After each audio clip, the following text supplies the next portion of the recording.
नमस्कार, आप देख रहे हैं आर हिंदुस्तान न्यूज आनंद सक्सेना के साथ। उत्तर प्रदेश के कानपुर नगर से खास खबर। कानपुर नगर के जानी मानी हस्तियां, मार्शल आर्ट के दिग्गज आज आर हिंदुस्तान न्यूज के साथ हैं और आपको बताना चाहेंगे कि Sheehan Jagdish Narayan ji Kanpur karate association के चेयरमैन हैं और 1978 से मार्शल आर्ट के अनुभवी मास्टर हैं, जिन्होंने सिर्फ स्वयं ही नहीं बल्कि अपने छात्र छात्राओं को भी उन्नति के पदों पर पहुंचाया। जिला या प्रदेश के साथ साथ देश का नाम भी रोशन किया। कानपुर के दिग्गज मार्शल आर्ट्स के मास्टर्स की श्रेणी में सिहान जगदीश नारायण जी का नाम दर्ज है और साथ में सिहान अजय कुमार वैश्य जी भी हैं, जो कि मार्शल आर्ट्स यानी कि कराटे के क्षेत्र में एक अहम भूमिका 1988 से निभा रहे हैं और वर्तमान में कानपुर कराटे एसोसिएशन के जनरल सेक्रेटरी भी हैं। जिला प्रदेश ही नहीं बल्कि भारत देश का नाम भी रोशन किया और देश के युवाओं को भी प्रशिक्षण प्रदान कर उन्हें उन्नति की ओर ले जाने का कार्य कर रहे हैं। आर हिंदुस्तान न्यूज से अपने कराटे के अनुभव और उससे संबंधित संघर्षों को साझा किया। इन्होंने सिहान जगदीश नारायण जी और सिहान अजय कुमार वैश्य जी ने कराटे से संबंधित कुछ रोचक बातें भी बताई। साथ ही लोकसभा चुनाव जो कि आने वाला है जल्द ही, हालांकि अभी तारीख तो नहीं तय हुई है और जनता के सामने तारीख नहीं आई है, लेकिन हमने उस पर भी बात किया और लोकसभा चुनाव 2024 के विषय में भी उन्होंने अपने व्यक्तिगत विचारों को आर हिंदुस्तान न्यूज से साझा किए। आगे मार्शल आर्ट के दोनों एक्सपर्ट मास्टर ने क्या कहा, क्या बातें बताई, आइए देखते हैं हम और आप। फिलहाल आप सुरक्षित रहिए, जुड़े रहिए आर हिंदुस्तान से। नमस्कार, आप देख रहे हैं आर हिंदुस्तान न्यूज आनंद सक्सेना के साथ। आज आर हिंदुस्तान न्यूज के साथ हैं कराटे यानी कि मार्शल आर्ट की महान हस्तियां और उनसे हम आपको रूबरू करवाएंगे। तो आइए मिलते हैं उन महान हस्तियों से जिन्होंने कानपुर का ही नहीं, प्रदेश का ही नहीं, देश का भी नाम रोशन किया। नमस्कार, मेरा नाम जगदीश नारायण है। मैं कानपुर कराटे एसोसिएशन का चेयरमैन हूं और 1978 में मैंने कराटे की शुरुआत की थी और करीब 150 लोग, जिसमें बालिकाएं भी हैं, बालक भी हैं, इन लोगों ने इंटरनेशनल लेवल तक प्रदर्शन किया, जिसमें Commonwealth International, Panathlon International, South Asia karate championship में पार्टिसिपेट करके मेडल जीता। और कानपुर में कई लाख लोगों को हमने प्रशिक्षण दिया है, जो आज बड़े बड़े पदों में भी हैं, जैसे अनुप्रिया पटेल इस समय केंद्रीय मंत्री हैं, कई कर्नल हुए हैं, पीसीएस अधिकारी हुए हैं, पुलिस वगैरह में, मिलिट्री में तो बहुत सारे हैं, एनडीए करके बहुत सारे 17-18 बच्चे हमारे आज अच्छे पदों में हैं। नमस्कार, मैं अजय कुमार वैश्य कानपुर कराटे एसोसिएशन का जनरल सेक्रेटरी हूँ। मैंने 1988 से कम कराटे स्टार्ट किया था और आज तक मैं कराटे में ही आगे बढ़ता आया हूँ। मैंने बहुत से नेशनल इंटरनेशनल तक अचीव किए हैं। मैंने बहुत से स्कूलों में और तमाम संस्थाओं को कराटे का प्रशिक्षण दिया है और आज भी मैं कैंट एरिया में कराटे प्रशिक्षण दे रहा हूँ।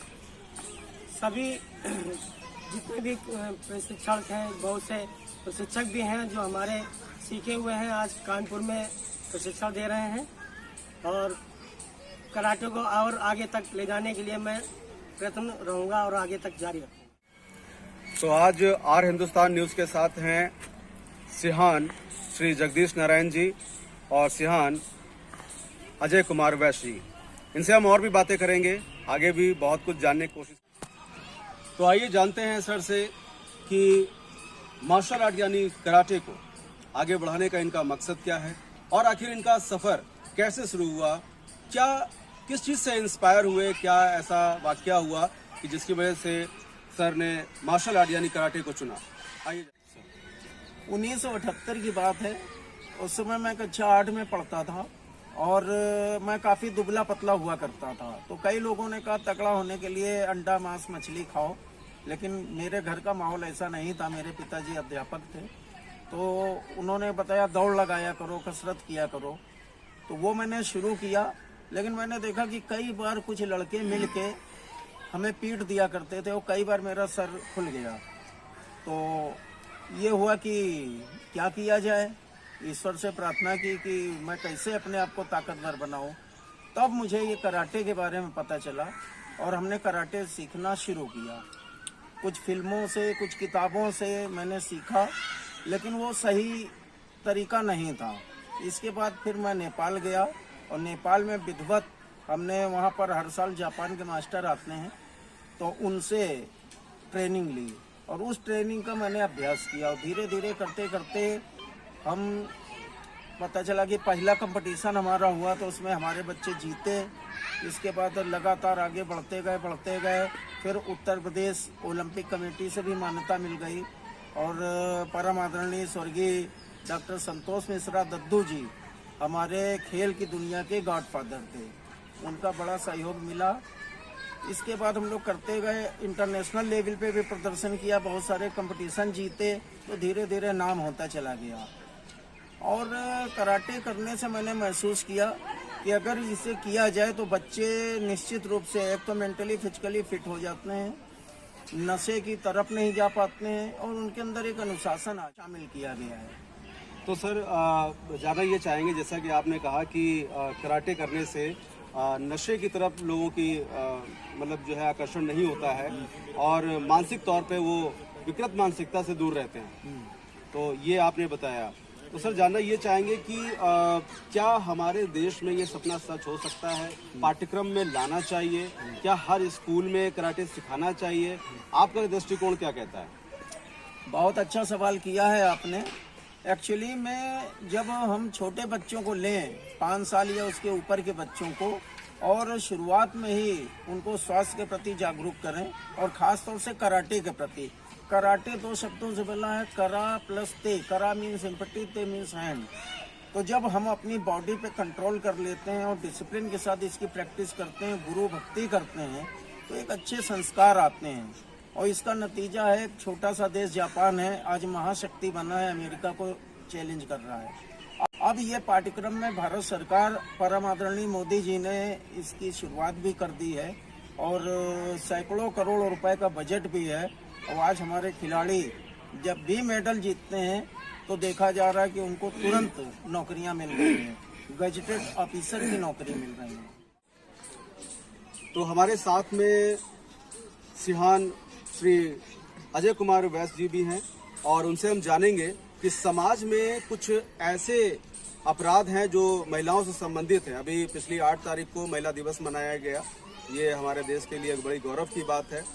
और फिर भी हम जानना चाहेंगे सर से, क्योंकि सर मार्शल आर्ट के एक सीनियर इंस्ट्रक्टर हैं और बहुत अनुभवी हैं, तो इनका दृष्टिकोण क्या कहता है कि महिलाओं के सशक्तिकरण से संबंधित क्या उनको मार्शल आर्ट सीखना चाहिए, कराटे सीखना चाहिए, और सीखना चाहिए तो क्यों सीखना चाहिए? क्या हम इससे अपराध को नियंत्रित कर सकते हैं?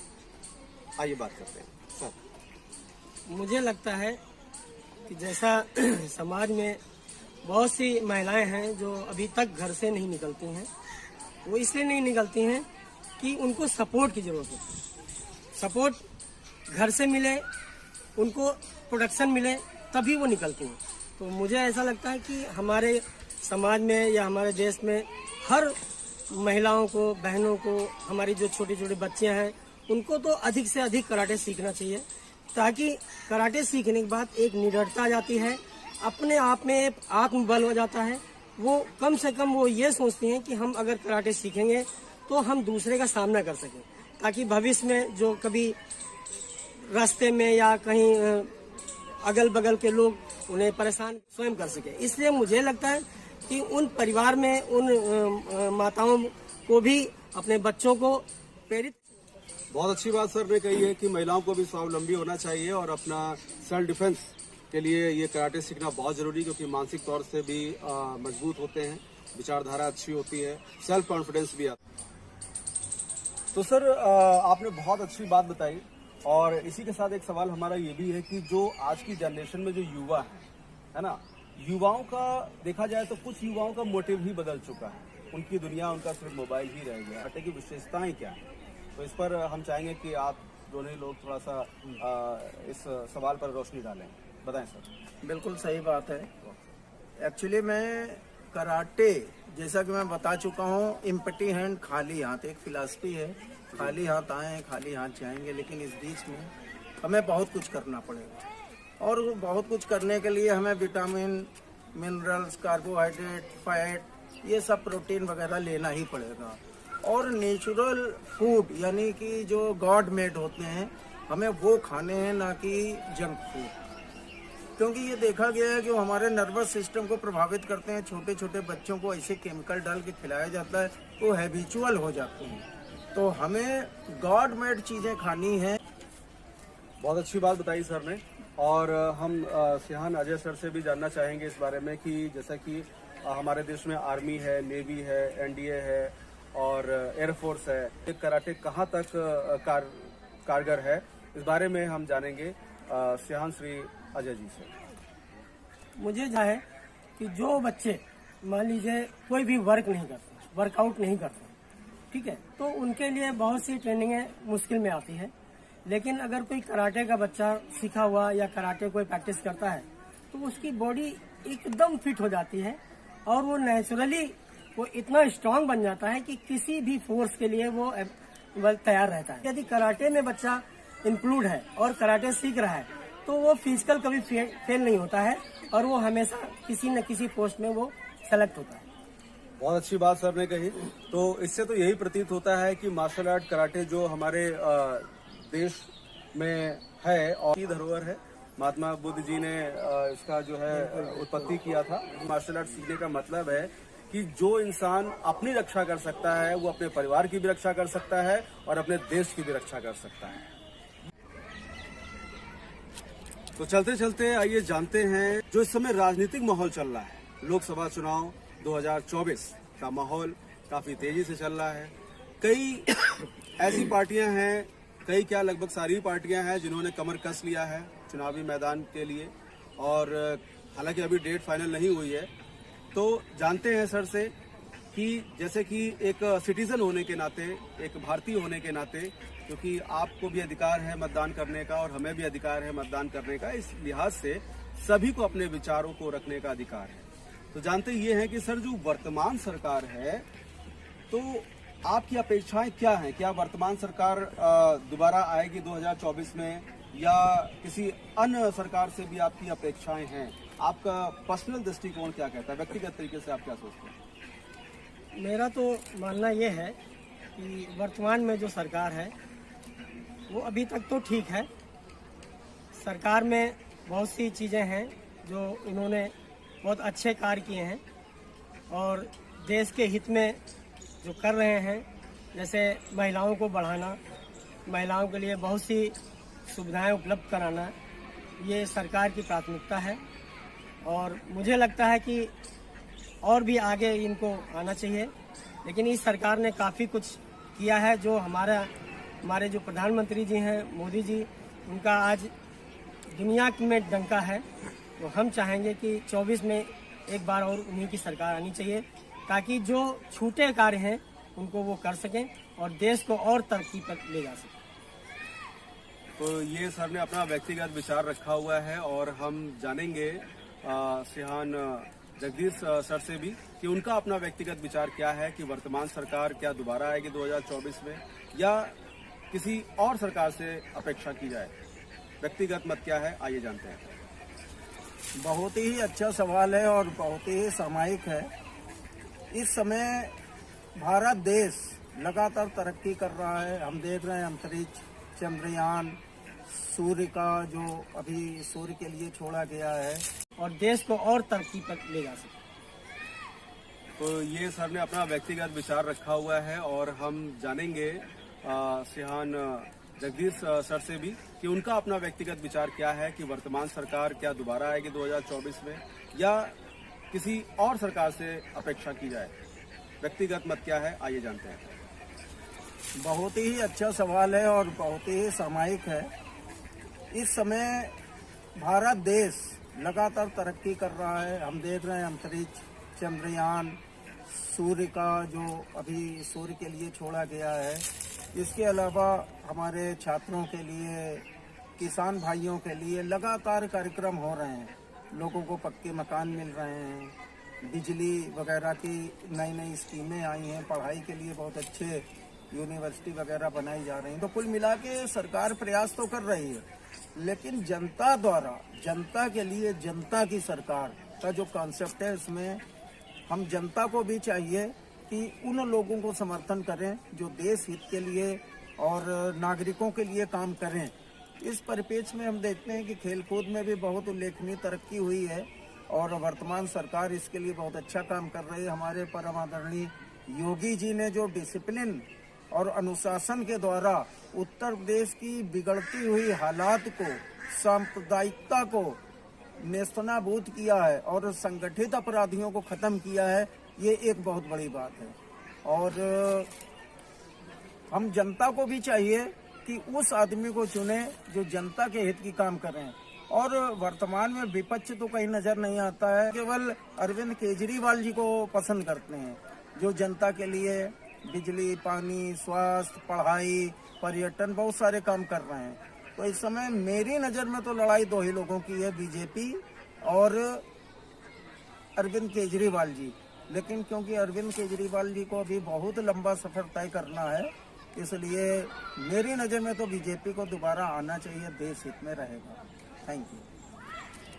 तो ये सर के अपने विचार थे व्यक्तिगत, जिन्होंने बताया कि लोकसभा चुनाव जो 2024 में होने वाला है शीघ्र ही, तो उसमें बीजेपी की सरकार दोबारा आनी चाहिए, ऐसा इनका मत है।